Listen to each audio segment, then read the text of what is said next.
দরজায় কড়া নাড়ছে ফিফা বিশ্বকাপ আর মাত্র কটা দিন পরেই মাঠে বল নিয়ে হাজির হবে বিশ্বের সেরা ৪৮টি ফুটবল দল।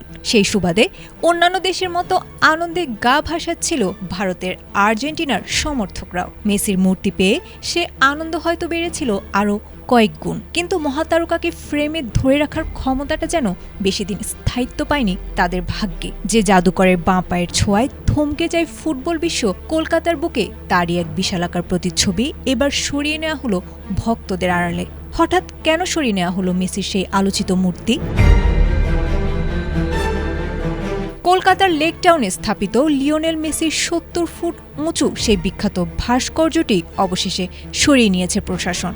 স্থানীয়দের অভিযোগ ছিল, সাম্প্রতিক ঝড়ে লোহার কাঠামোর স্ক্রু আলগা হয়ে বিপজ্জনকভাবে দুলছিল বিশ্বকাপ হাতে দাঁড়িয়ে থাকা এই ফুটবল মহানায়কের মূর্তি। গণনিরাপত্তার স্বার্থে পূর্ত দফতর হাইড্রোলিক ক্রেন এনে সোমবার বিকেলে সেটি নামিয়ে সরকারি গুদামে পাঠিয়ে দেওয়া হয়। তবে এই অপসারণের পেছনে শুধু কি নিরাপত্তা, নাকি লুকিয়ে রয়েছে রাজনৈতিক ক্ষমতার পালাবদল?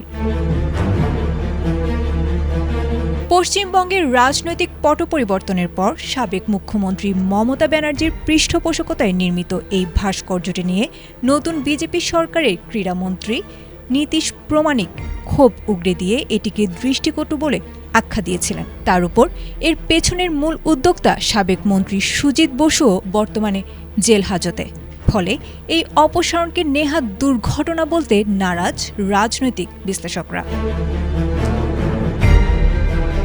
গত ডিসেম্বরে যে ভাস্কর্যটি মেসি নিজে ভার্চুয়ালি উদ্বোধন করেছিলেন, এখন তা অবহেলায় বন্দি গুদামের বদ্ধ ঘরে। ১৬ মিনিটের সংক্ষিপ্ত কলকাতা সফরে যুব ভারতীতে যে বিশৃঙ্খলার দাগ লেগেছিল, এই ভাস্কর্য অপসারণ যেন সেই বিতর্কিত স্মৃতির গায়ে নতুন করে সিলমোহর দিল। আয়েশা আক্তার, এটিএন বাংলা।